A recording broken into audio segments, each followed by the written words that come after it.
মাননীয় প্রধানমন্ত্রী আপনার সাথে যখন কথা হচ্ছিল মহাপরিচালকের, যদি তখন আপনি সেনাবাহিনী পাঠাতেন, ল্যাব পাঠাতেন, আবার আপনার বন্ধুরা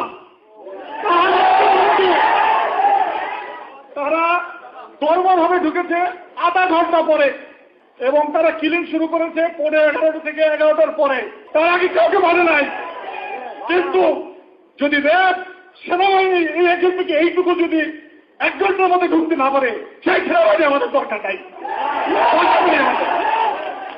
দরকার নাই আমাদের।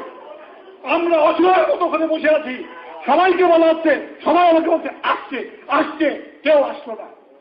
তখন যদি ইচ্ছা আমার সেনাবাহিনী কোথাও আমাদের একটা ট্রেন পাঠাতো, অথবা একটা যদি আমাদের কমান্ডো বাহিনীর একটা ল্যাটারও যদি যেত, ওরা পিপিলিকের মতো পাঠিয়ে যেত, কিন্তু কেউ গেল না।